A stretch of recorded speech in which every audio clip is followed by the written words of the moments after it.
earth medium. I thought I would post this video to let you know about my newest book. It's the second edition of the book I wrote just a little while ago called Elevating Your HSP-ness. How to live a high-frequency life that amplifies your vibration, celebrates your sensitivities, and uplifts the world. You might know that if you say HSP-ness fast, it comes out HSP-ness. So there's nothing wrong with being spiritually irreverent, and when people read it, that's what they think, and I just think it's hysterically funny. So anyway, without further ado, I just did an interview for Bookish Betsy's, which is a site where two women review books and post their reviews and then ask for questions from the viewers. And I thought this would be a really good time to talk about the workings inside the book, where it came from, how I got there, why I wrote The Power of Perception, Change Your Label, Change Your Life, why the HSP book needed, in my estimation, really needed a second edition. So here we go. The first question, why a second edition? Okay, I have my list of questions up here, so I want to make sure I cover them all.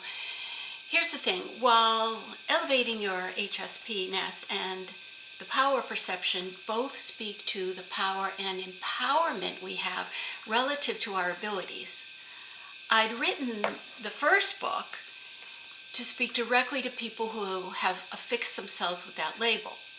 And while it did and does attract those people who will plug in HSP, plug in the label, the keyword, right from the beginning, I felt that that label serves kind of as a misguided misnomer because it undervalues and assigns a sense of weakness and victimhood to those who own it.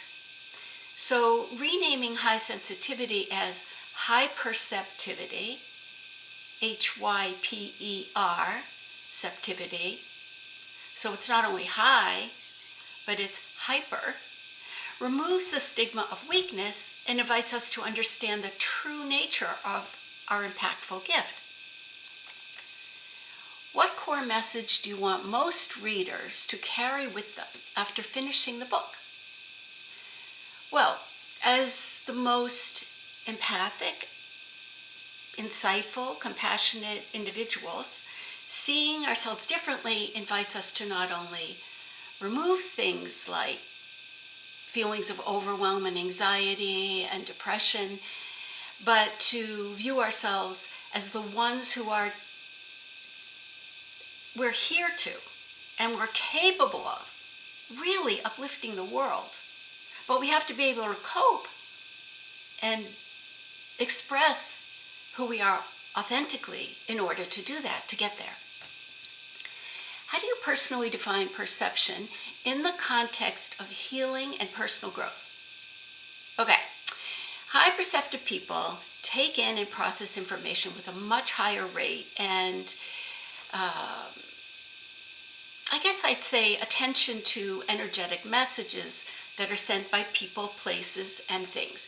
It enables us to see and hear and feel and taste and touch and convey information differently from, often more deeply than, other people. So when we understand and apply that ability with confidence, high perception can change life from a profound hardship and disappointment to more of a supportive flow. Was there a label in your own life that you had to let go in order to grow? Yes! I was labeled as too emotional, not logical enough, too sensitive, and silly. Those were my feelings and thoughts. If I expressed them, I was told I was silly and that I wasn't trying hard enough or seeing things, quote unquote, correctly, according to whoever. And I think that that's what led me ultimately to seeing sensitivity as a weakness. What do you think is the biggest misconception about highly perceptive or sensitive individuals? Again, that we are weak because sensitivity is considered a weakness. And I'd like to stress here that especially in the current environment where it seems to be about winning and losing and power over others, our supposed sensitivities seem to draw us into that misguided perspective. Which tool from your perceptivity toolbox has been the most transformative for you personally? Okay, the psychic octopus. The tool of the psychic octopus, it's so amazing because I learned that other people's energy was constantly being absorbed into mine automatically. That I was like a sponge. That I was a sponge for any energy that was out there, no matter where I was, no matter what I was doing. And so learning to live in my own energy, which is the tool of the unique energetic signature, which is so important to knowing who you are, my energy. How did I know what that felt like when I was constantly digging around with my psychic tentacles into everyone else? I didn't. So when I learned that I could disengage my psychic energetic tentacles easily and really effortlessly, rather than try to block that energy out, which takes ferocious and constant application, oh my God, it was such a revelation to me that it didn't have to be operating from a blocking out, a protecting from. It could be an inner sensation of calm and peace, one that people always talked about, but I had never before experienced. How can someone begin shifting from seeing sensitivity as a burden to embracing it as a strength? Well, first, being open to the idea of that the label of HSP, one that you may have in the past considered to be helpful, is only a starting point. It requires removing sensitive, which is another word for weakness oftentimes, from the equation. This reframing, this simple reframing, can lead to amazing results. Amazing. In simple terms, what does amplifying your vibration truly mean? Once you feel buoyed up by your sense of alignment with your authentic self, that's the energetic space that you never want to leave. You just want to live there. Once that happens, the vibration of that alignment leads you. It navigates you through life with a very different compass. And amplifying the vibration changes your relationship to others, to yourself, to your higher self, and to the world, the universe. Has anyone shared a specific transformation or breakthrough they experienced using your methods? Absolutely. Really, it's been incredible to hear so many of my clients say that I've changed their lives. First of all, please understand, from a spiritual standpoint, this is not ego, and I didn't change their lives, they did. My guidance and my abilities and what I've learned helps people understand themselves and guide themselves. It's the old adage, don't help people to fish, help them learn, teach them to fish, right? And I really, really, really believe that. So I feel honored, I feel blessed receiving that message from clients because it's not all about me. There's a video on my homepage, to get back to the question, from a recent client about my 8-module course on this book that goes with it. It went with the first edition and it also goes with the second edition. You just have to sort of release sensitivity and replace that word with hyperceptivity as you go along, which I also talk about. All right, what part of writing this second edition challenged or stretched you the most?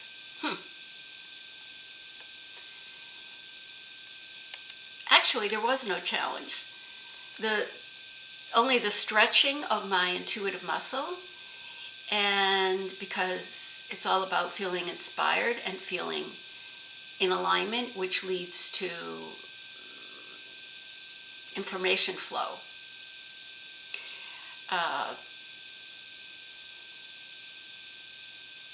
It's always about walking my talk, right? Which, by the way, is why my book, here it is, Playing with Your Higher Self, Psychic Games for Your Intuitive Muscle, is so fun and helpful. I live my life playing games that reveal how well I'm staying in alignment and receiving validation for that alignment, which just feels awesome. How do you hope this book will support empaths, healers, and those who feel misunderstood? Okay, if someone takes even one tool from the hyperceptivity toolbox and applies it to their life, they will reveal to themselves that they are not broken and there is nothing to fix. There's only an abundance of discovery. There's an absence of victimhood, and an entirely new presence comes in of enjoying life as a spirit in human form. As I like to call us, vacationing angels, right? We're spirit, angelic beings who choose to come down in this lifetime and live life with all the physical attributes of being human. So these senses, we get taste and feel and touch, etc. Yes, when we get down here, it seems like this is not much of a vacation when it's so hard to be us, right? But understanding the true nature of our abilities, not the way to cope with them or manage them or let go of them or fix them, that's what changes everything, right? So healers in particular benefit from understanding that they don't have to take on their client's energy in order to benefit, again, from knowing where and how to affect release from pain, despair, etc. Picking up information from a client causes many healers to experience the discomfort themselves. The psychic octopus says, reel in those psychic tentacles and your intuition. Receive information from spirit. Bring in those tentacles. Receive from spirit. That way, you're still in your own body, you're still in your own alignment, your unique energetic signature, and you will not be discombobulated. You will not be affected by the symptoms of your client, whether mental, physical, or spiritual. For someone currently battling overwhelm or self-doubt, what is the first step you recommend? The first step is reading The Power of Perception. Change your label, change your life, naturally. But after that initial dive, I would say just contact me with questions. Leave a comment down below so that I can answer those questions. That makes me so happy. Perhaps even sessions. My intuitive coaching is based on receiving information from spirit that's in the best interest of all concerned, which means me, my spirit team, your spirit team, and you, and the universe. So when that happens, couch talk, which is what I call it, we can really dive into the energy behind the feelings you have, the sensations in your body, the somatics, and then we can have conversations with those somatics, the somatic sensations, so that you can really address the issues that are causing you suffering. It's about opening yourself up to a new kind of information, right? That lets go of prior myths and immediately gets to the core of what's been keeping you stuck. It truly is a miraculous path. I'm going to add links to all my books, my video course, sessions, etc., how to reach me in the description below, and you can check them all out. All the different ways you can work with me or learn on your own. This is, well, people call it their work, but I can't even call it work, right? This is what I do. I'm dedicated to it. I love it. And every time someone has an aha moment based on the tools that I've learned and developed over time, like I said before, the blessings are an honor that I will never be able to value more than I do. So once again, thank you for joining me. I'm the down-to-earth medium, Heidi Connolly, and I send you love and light and hyperceptivity. Take good care of yourself.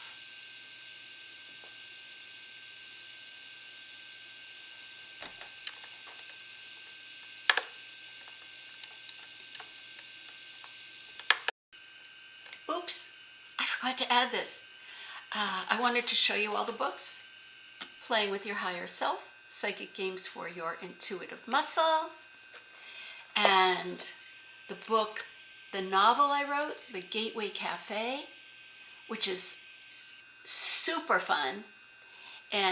It's all about a teenage girl who feels like a misfit, kind of like I did when I was growing up in this world, and how she travels interdimensionally to the Gateway Cafe, which is up where the vacationing angels hang out to choose their next lifetime, and she hangs out in the in-between with her grandmother, who's very funny, and comes back to Seattle to live in the down here. So that's a really fun book. And the first one I wrote, this was right after my husband died.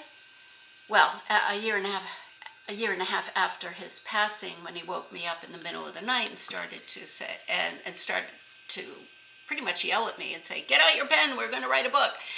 And I did. And crossing the Rubicon, past the point of no return, is the result of that night's download, which is all about grieving a loss.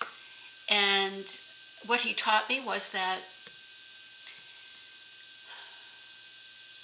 the amount of grief that I was suffering was acting as a total block on my ability to communicate with him, to hear from him. And I needed to stop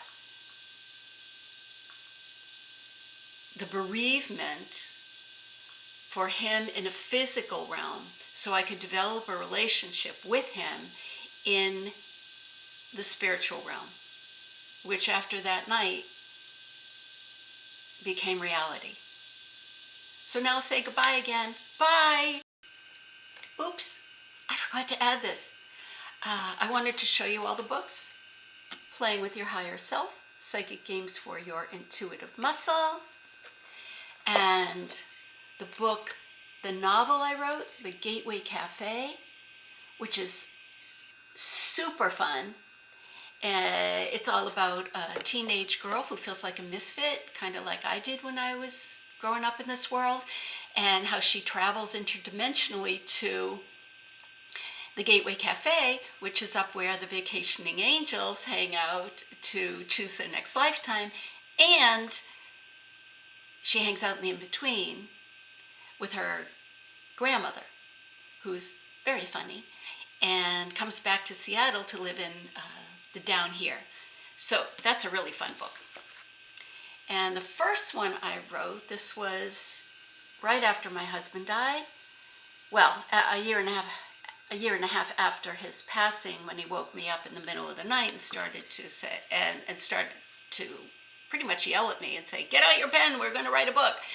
And I did. And crossing the Rubicon, past the point of no return, is the result of that night's download, which is all about grieving a loss. And what he taught me was that the amount of grief that I was suffering was acting as a total block on my ability to communicate with him, to hear from him.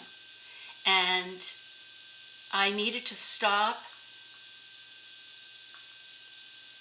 the bereavement for him in a physical realm so I could develop a relationship with him in the spiritual realm, which after that night